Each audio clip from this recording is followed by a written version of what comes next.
The state of Hawaii had already suffered through a shockingly difficult history long before joining the Union back in 1959. In fact, Hawaii's controversial statehood came only after American economic interests had led the islands through a coup d'etat and forced annexation. So by the time Hawaii voted in favorable numbers, of course, to join the United States, its kingdom had already become nothing more than a relic of the past. And while I would love to break down Hawaii's incredible story, I simply wouldn't have the time, as Hawaii is changing and we need to discuss the state of Hawaii today.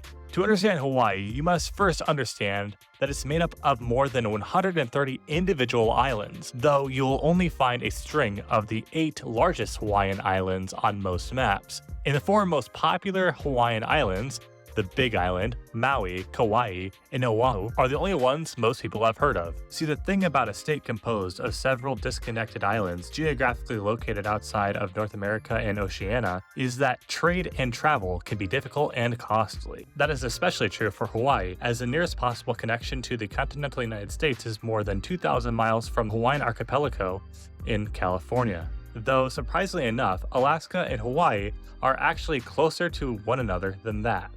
My point, however, is that while the isolated islands that make up Hawaii can be as little as 8 miles apart, travel and trade between them, and especially to the mainland, requires planes, boats, or ferries, slowing down key processes, complicating logistics, and raising expenses. Hawaii is actually the nation's most expensive state for several reasons, but it's also that Hawaii is the nation's 4th smallest state by area, an area spread across the Pacific Ocean. See, while the smaller Hawaiian islands are technically inhabitable, they are so regulated by the state that residential development is effectively non-existent. That's true, at least when you consider that there are 1.42 million people living in Hawaii, while the smallest islands have populations in the hundreds, if that. To be honest, Hawaii has difficult zoning regulations on all of its islands, which has been a major factor in the critical level of housing scarcity and expansiveness there. Hawaii isn't just the most expensive US state either, as it has one of the nation's highest levels of taxation too. The Hawaiian economy is quite complicated though.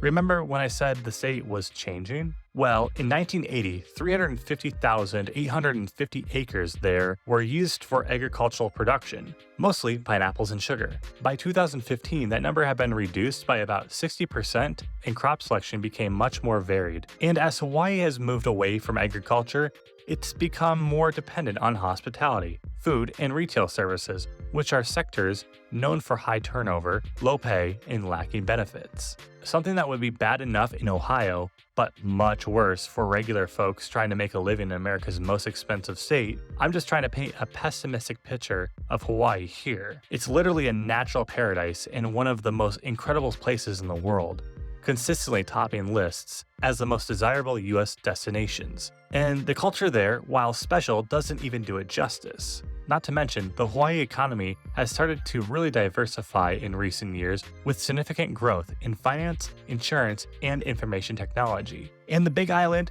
which is larger than the state of Connecticut, has real big city amenities with some of the world's highest rated resorts and picture-perfect beaches, surrounding deep tropical nature with mountains, waterfalls, caves, and 5 major volcanoes, with all of its unthinkable natural advantages.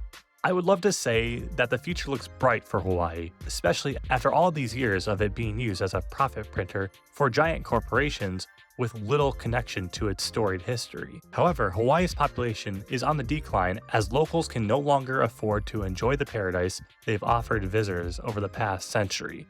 Zonings and regulation there aren't getting any less complicated either, and I doubt the high level of taxation has any chance of improving anytime soon. So I think the bottom line here is that Hawaii simply offers far too little of what it would take for the permanent residents to be able to live there comfortably. And increasingly important factors for locals willing to trade sunshine and beaches for places with better affordability and livability.